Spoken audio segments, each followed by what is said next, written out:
Mason and Amber Rididgeway were more than just siblings. They were inseparable, the kind of brother and sister everyone in Elmridge thought were unshakable. But when Amber's body was discovered, buried in a shallow grave just miles from their home, the town was forced to confront a horrifying truth. Behind their perfect smiles was a secret so dark, one of them was willing to kill to keep it buried. What were they hiding, and why did it cost Amber her life? On the evening of September 4th, 2022, everything in the quiet Vermont town of Elmridge felt routine. Families sat down to dinner, porch lights flickered on, the streets were still damp from a late summer rain, and a breeze carried the faint smell of wet leaves. In the Rididgeway home, everything seemed normal too, until it wasn't.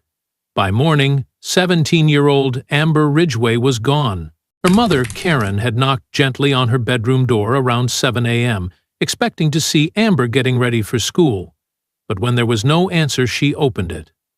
The room was quiet and still. The bed was neatly made, pillows arranged with care. Amber's phone lay on her desk, fully charged, untouched since the night before. Her school bag leaned against the closet, untouched. Her sneakers were missing, but that was the only thing out of place. At first, Karen assumed Amber had gone for one of her early morning walks. Amber was known to wander the neighborhood trails before sunrise. She said it helped calm her thoughts. But when an hour passed, then two, and Amber still hadn't returned, concern began to shift into panic. Calls to her phone went unanswered. Her social media accounts were inactive. No friends had seen her. By noon, she was reported missing. Elmridge was a town where everyone knew each other. When news of Amber's disappearance spread, it struck like a thunderclap. Within hours, dozens of neighbors joined the search. Police combed the woods behind the Rididgeway's home.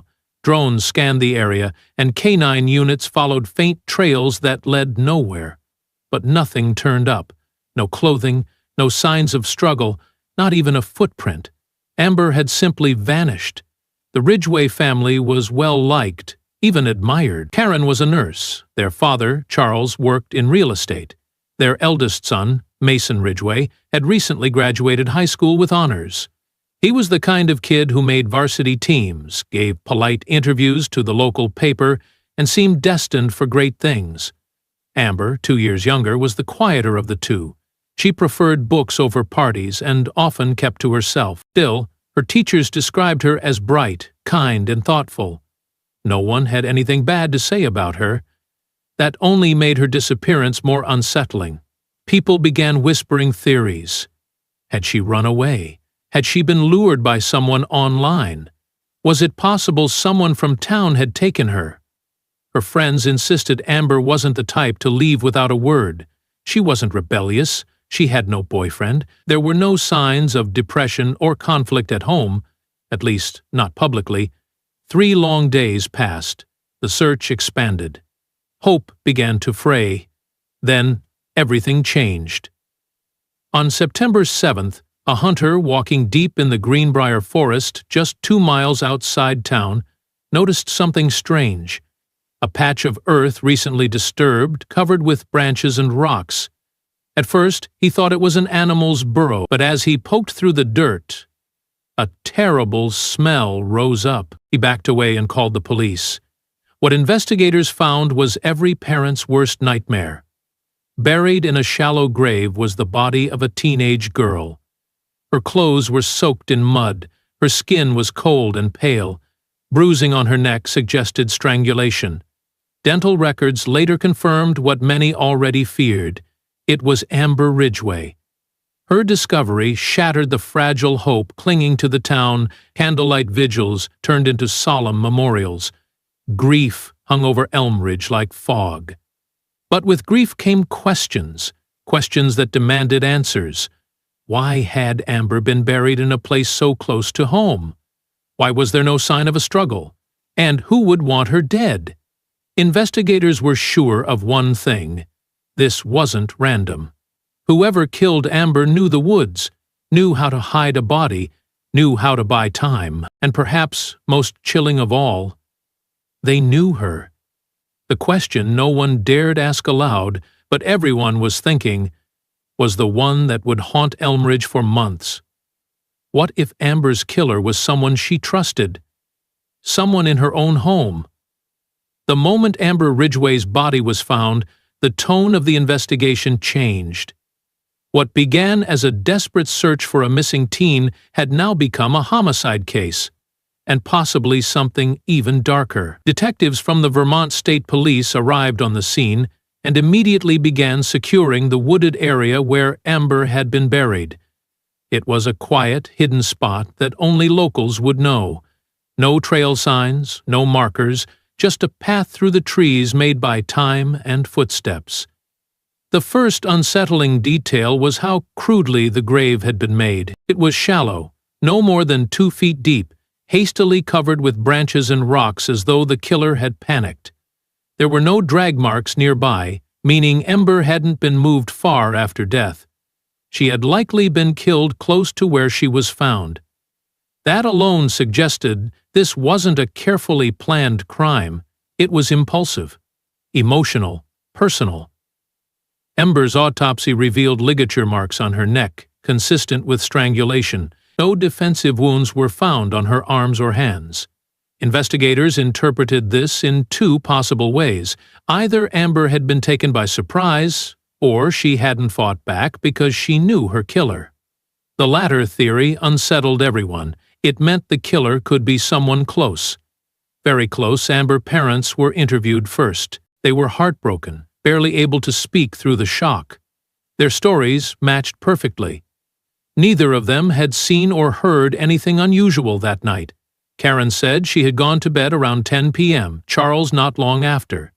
Amber had said goodnight, and that was the last time anyone had seen her alive. Then came Mason. At 19, he was the oldest child, the protective older brother.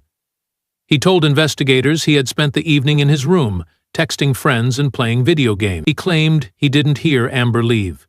When asked about their relationship, he simply said they got along fine, like any siblings. Nothing out of the ordinary. His story was calm. Too calm, detectives checked his phone records. On the surface, everything seemed to line up. His call log and message history supported his alibi. He had sent several messages around midnight, talked to a friend on a gaming app, and his phone connected to the home Wi-Fi the entire night. But when they took a closer look, they noticed something unusual. His search history had been manually deleted between 1 a.m. and 3 a.m., a small but suspicious detail. Why erase your searches after your sister disappears? Still, there was no solid evidence tying him or anyone to the murder. No fingerprints, no witnesses, no surveillance footage. It felt like the case was floating in a fog just out of reach. But then, something shifted. As officers re-examined Amber's bedroom, they noticed a small notebook wedged behind a dresser drawer. It was torn, stained with ink and water damage. Most of the pages were blank or scribbled with doodles, but one fragment stood out. Half a page, ripped at the top. In shaky handwriting, it read, "If Mason ever tells, we're both ruined." That sentence sent a ripple through the investigation. It was the first tangible sign that something was being hidden. The page didn't say what Mason might reveal, but the implication was clear. Amber and her brother shared a secret, a dangerous one, something that had the power to ruin lives. Investigators began to wonder. Had Amber threatened to expose whatever they were hiding? Had Mason feared what might happen if she did? Suddenly, the story of the quiet, grieving older brother began to look different. Officers quietly obtained a search warrant for Mason's laptop and external hard drives. Though he claimed to have little contact with Amber online, data analysts uncovered deleted files that had recently been scrubbed from his cloud account. A pattern was forming. Someone had been trying very hard to erase a trail, but it was already too late. The trail, faint as it was, had been found, and it led investigators down a path that would unravel everything the Rididgeways had tried to keep buried. The discovery of the torn diary page and the inconsistencies in Mason's digital footprint had turned the investigation in a new direction. But even with these hints, detectives still didn't know the full story. The phrase, "If Mason ever tells, we're both ruined," hung over the case like a shadow, begging for context. Investigators needed to understand what Amber had been so afraid of, and what her brother might have been willing to kill to protect. They started with her laptop, recovered from beneath her mattress. It was password-protected but not encrypted. Within hours, forensic analysts began uncovering fragments of deleted documents, notes, and journal entries. Some raw, some cryptic, and many clearly written late at night. Amber had been documenting her thoughts in a hidden folder labeled Drafts. These weren't the kind of things she would have shared with friends or posted online. They were private, and they were troubling. One journal entry from August read, "He thinks we can just act like it never happened, but I see it every time I close my eyes. The girl's face, her body. It was fast, but not fast enough. I didn't even know her name." Another, dated just 10 days before Amber's death, was even more haunting. "Mason says if I talk, it'll destroy both of us. He made me promise. But I can't sleep. I don't even want to live like this anymore. It's like we're already dead." Each recovered sentence painted a picture more chilling than the last. Investigators began connecting the dots. A possible crime, a cover-up, a shared secret that had pushed Amber to the edge emotionally. But what had actually happened? It didn't take long for them to find a clue. The previous winter, there had been a hit-and-run case just outside of Elmridge, on a rural back road barely used except by locals. A 23-year-old woman named Delilah Moreno had been struck while walking home from a gas station. There were no security cameras, no eyewitnesses, and no vehicle fragments to identify the car. The case had gone cold after 2 weeks, but when investigators cross-referenced Amber's deleted files with Mason's phone data, they noticed something. On the night of the hit-and-run, Mason's GPS had registered a detour that placed him just half a mile from the location at the exact time of the incident. At the time, no one had thought much of it. It had been snowing heavily that night, roads were slippery, accidents happened. But now, with new information surfacing, everything looked different. Investigators theorized that Amber and Mason had been driving together when the accident occurred. Perhaps they had been out late, perhaps they'd been drinking, or maybe it was just poor visibility. Either way, they had hit someone and fled. Maybe Amber had wanted to go to the police, maybe she'd even threatened to confess. But Mason, desperate to protect his future, his scholarships, his image, refused. And in the months that followed, that decision had begun to rot them both from the inside. Amber's journal entries grew more frantic and emotional the closer they got to the date of her death. The final entry recovered read, "I don't think I can do this anymore. I need to tell someone. I just want to breathe again." That sentence would be the last she ever wrote. It became clear that whatever had happened between the siblings had finally reached a breaking point. Amber was ready to come clean. Mason wasn't. With a motive now forming, police still needed physical proof. A confession.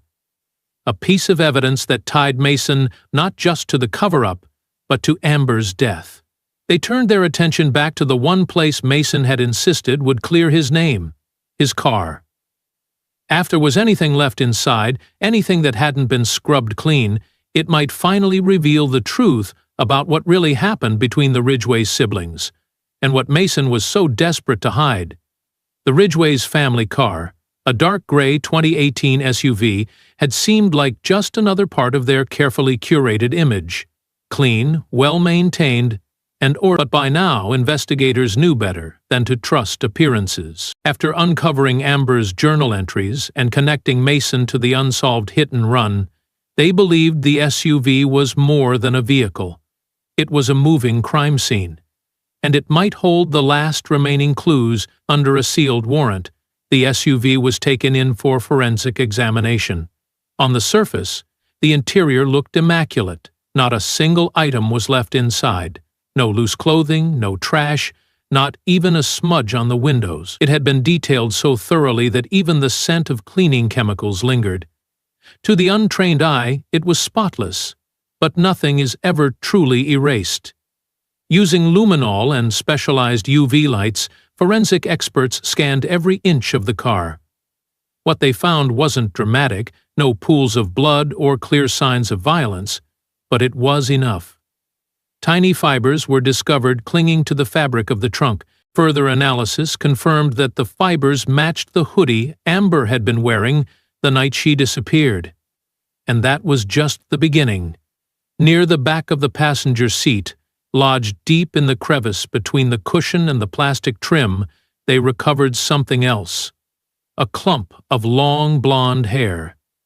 It was knotted, slightly frayed at the ends, and nearly invisible unless viewed at just the right angle. When tested, it matched Amber's DNA. More alarming was the GPS data, partially recovered from the car's internal system, despite Mason's earlier attempts to erase it. On the night Amber disappeared, the SUV had made a curious stop between 213 and 225 AEME, less than 2 miles from the Ridgeway house. That location? The exact stretch of woods where her body was discovered. Mason had previously told detectives he hadn't left the house that night. His phone's Wi-Fi had remained connected, which gave him the appearance of being home, but now police believed he had simply left the phone behind. A classic misdirection. While the device stayed online, Mason had likely slipped out into the darkness, Amber either unconscious or worse, in the back of the car. With this evidence in hand, the narrative began to crystallize. Investigators theorized that Amber had reached her breaking point. Maybe she confronted Mason that night, maybe she told him she was done keeping secrets. But Mason, seeing everything he'd worked for unraveling, his reputation, his future, made a choice. A cold, deliberate choice. They believed he led her out of the house, convincing her they should talk somewhere private. Maybe he promised to come clean with her. Maybe he pretended to agree. And once she was in the car, he drove her into the woods, far enough from any houses, hidden enough not to be seen. There, in the quiet, he ended her life. But investigators still needed to tie it all together in court. They needed something that would not just point to guilt, but prove intent. That's when they found the last piece of the puzzle. While reviewing a backup of Amber's laptop stored on a cloud server, a digital investigator stumbled upon a deleted video file. It was short, less than a minute, but devastating. In it, Amber sat in her bedroom, pale and anxious. The video was dim, recorded late at night. Her voice trembled as she stared into the camera. She said, "If something happens to me, it's because I told the truth. It's because Mason did it." The footage was time-stamped, just 2 days before her death. Now the case was no longer just circumstantial. It was personal, direct, and horrifying. The girl who had feared the consequences of a buried secret had tried to leave behind the only protection she had, her own words. And soon those words would be heard not just by detectives but by an entire courtroom. The trial of Mason Ridgeway began on a crisp spring morning, just 7 months after the body of his sister was found in the woods. By then, Elmridge was no longer the peaceful town it had once been. The Ridgeway name, once spoken with admiration, now carried a weight of betrayal and horror. Crowds gathered outside the courthouse each day, reporters lining the sidewalk, waiting for a glimpse of the young man accused of killing his own sister to keep a terrible secret buried. Inside the courtroom, the atmosphere was tense and heavy. Mason sat quietly at the defense table, dressed in a navy suit, his expression unreadable. He no longer resembled the clean-cut high school graduate who once posed for yearbook photos and local newspaper articles. Now he was a suspect with a chilling motive and a mountain of digital footprints behind him. Prosecutors wasted no time laying out the narrative. A brother and sister involved in a hit-and-run accident that had gone unreported. A shared secret that slowly poisoned their relationship. And when Amber decided she could no longer live with the guilt, Mason silenced her permanently. Each day of the trial peeled back another layer of the carefully crafted image Mason had presented for years. The jury listened as investigators described the shallow grave, the missing fibers from Amber's hoodie found in the SUV, the deleted files, and perhaps most damning of all, the video Amber had recorded, predicting her own death. Her voice echoed through the courtroom like a ghost refusing to be forgotten. The defense clung to one argument, that there was no eyewitness, no confession, no direct physical evidence placing Mason at the scene of the murder. They painted Amber as mentally unstable, suggesting that her guilt over the accident had caused her to spiral, and that the video was an emotional outburst, not a true cry for help. They hinted at the possibility of suicide or an unknown third party, but the jury wasn't convinced. Amber's journal entries, the GPS data, and the video painted a story too clear to ignore. The cover-up of the hit-and-run was only the beginning. It was the unraveling of trust, the growing fear, and the final act of violence that sealed Mason's fate.